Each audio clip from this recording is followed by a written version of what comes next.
Good afternoon again, everyone. Welcome to another episode of Spilling Tea. I'm your host, Tiffany Daniels. We'll get to the JRC in a moment, but first the disclaimers and the trigger warnings. If you're unfamiliar with the Stop the Shocks campaign or the campaign against the troubled teen industry, pertinent links are going to be right there in the description box. Please, in particular, take note of Autistic Hoya's massive archive on the subject, and also the link to Neuroplastics article, where they surveyed over 800 ABA professionals in regards to the Judge Rotenberg Educational Center's so-called Behavior Modification Program. That is the very same article that the JRC threatened a defamation lawsuit over if they did not, Neuroplastic, remove the article from their own website. Neuroplastic refused, so please folks read the article and share it. We do also have Neuroplastic's GoFundMe we set up for them as well, just in case, because unlike the JRC, we do not have access to unlimited streams of money. Trigger warnings. When we discuss places like the Judge Rotenberg Educational Center or Agape Boarding School for Boys, you're going to hear different descriptions of and catch clips or surveillance footage of people with mental health issues and disabled people being tortured and abused. If you got young children present, please utilize the headphones. Also, this channel is marked not for kids for a reason. We do use profanity and speak on dark subjects. If your child's 16 and younger and they are watching this, parental supervision is very much advised. We do talk politics on this channel. I am not kind to either Democrats or Republicans. If those kind of opinions offend you, this is probably not the channel for you to be able to watch, but I'm still going to heartily encourage you to please don't let that keep you from going inside the description box and taking a look at what we're fighting in regards to the JRC. Because maybe it's like the last shred of hope in human decency I have left. But I think if we can actually agree on one thing, child abuse by administrative folks should be brought to an end. Alright? Okay, so where we left off, I'm going to try to make this one quick, folks. Accordingly so, long as a parent adequately cares for his or her children, there will normally be no reason for the state to inject itself into the private realm of the family to further question the ability of the parent to make the best decisions concerning the rearing of that parent's children. Interesting you brought up that. Let's read that sentence again. As long as the parent adequately, underline that and highlight it in your head, cares for his or her children. Now, who gets to determine what that adequately means, JRC? Because if it's you who gets to determine what is considered adequate in regards to someone caring for their children, then I'm sorry, but no.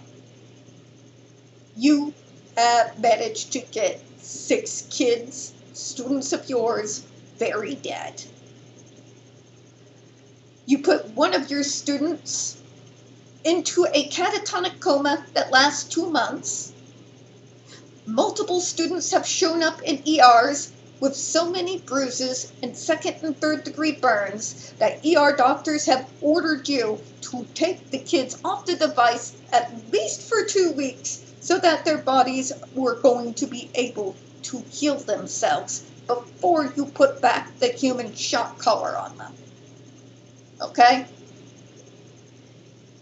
So, that being said, with that happening, and the parents are agreeing that that type of so-called treatment should be able to continue without interruption or any type of challenges to it, then you're going to have to forgive me if I say that is not a parent that is adequately caring for their children.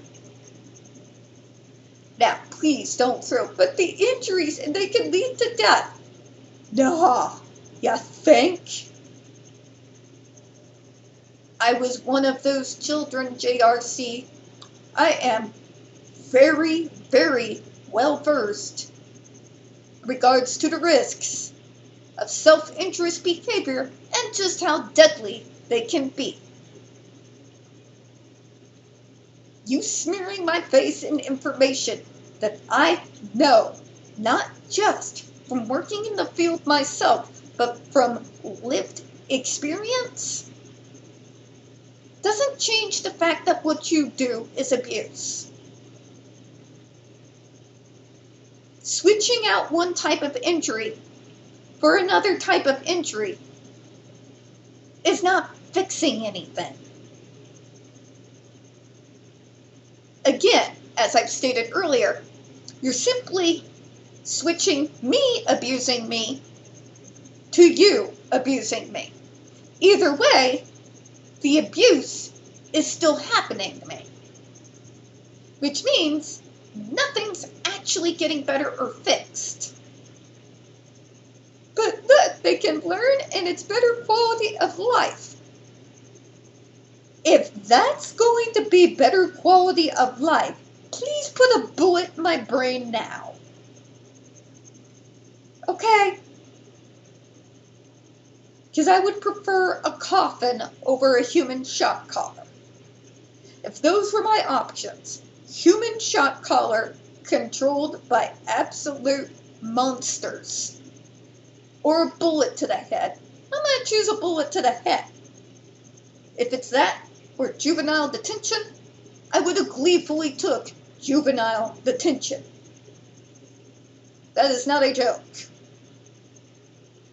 I am not kidding. And a good majority of us feel that way. By the way, know what I'm saying? Yeah. All right. You'll never make me believe that any parent who actually loves and cares for their child would willingly, with full knowledge of knowing what you actually do with those devices and those kids, and how often you use it, and the fact that it's a first and only resort, not last resort, if they adequately cared and gave a damn, would leave their children in your care.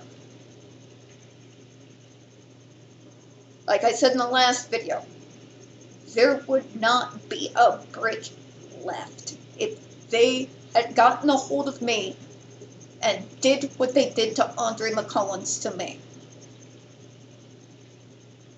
Because Mom would have tore it down with her bare hands.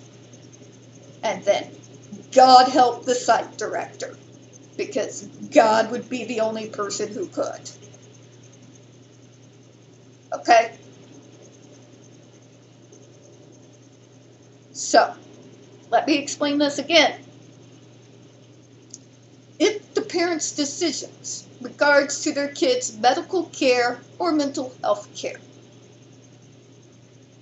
proves completely detrimental to the child's physical and mental well-being, demonstrably so, with a plethora of evidence to prove it, then the state has every right to insert itself in the situation.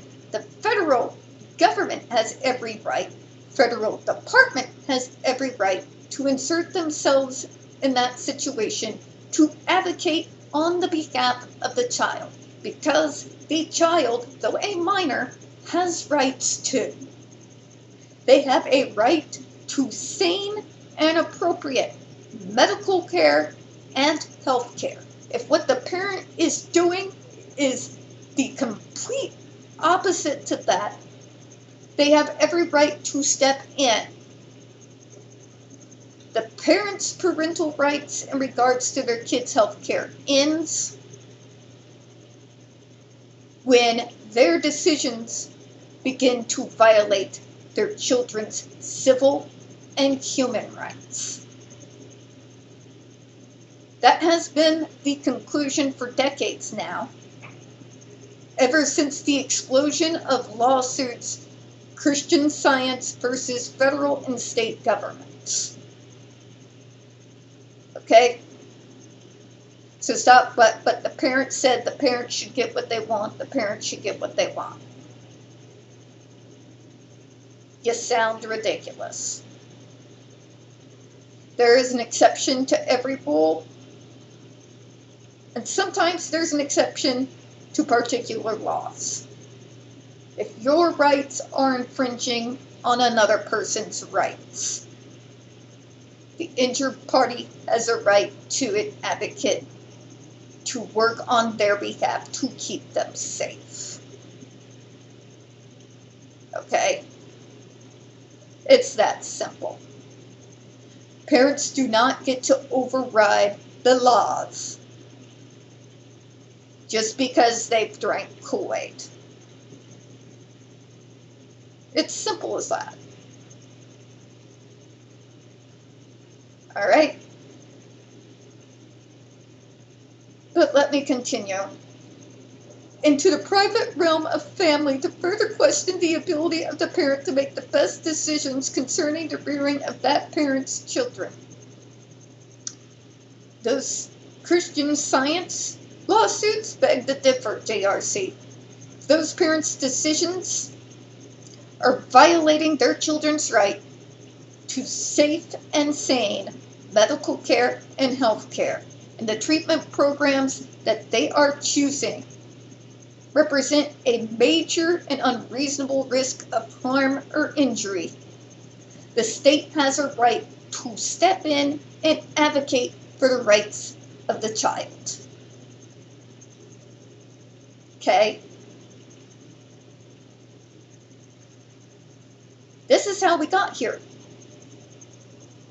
And the reason why we've gone to a federal department, JRC, is because you have corrupted the Massachusetts courts so badly by means of intimidation. Well, we all know what else I think is happening there. That we've done what we've had to do. And I'm sorry. If there is not one, but two separate UN special rapporteurs on torture who call your treatment with the GED device torture, that means you are violating those children's civil and human rights. Which means, again, federal and state governments and departments can step in to protect the child when the parent won't, or when the parent's decisions are going to irreparably harm the child. And if you're sending your kid to Judge Rotenberg Educational Center and agreeing willingly to put your child on that device in spite of all the information that has been out there from decades, then yeah, I'm going to side with the federal departments, state departments, federal government, and state government when they step in to protect the child that you want. It is extremely legal to do so. There's multiple legal precedents for it. That's why those laws are now officially on the books. We're going to go ahead and close out on that, folks. Alright, we don't get very many views on this channel, and the few we do tend to get removed from time to time. So please don't forget to hit the like button, hit subscribe, and please don't forget to hit the comments. I do appreciate your time. And as always, folks, we here at Spilling Tea hope you have a good one. I'll see you all later. Bye-bye, everyone.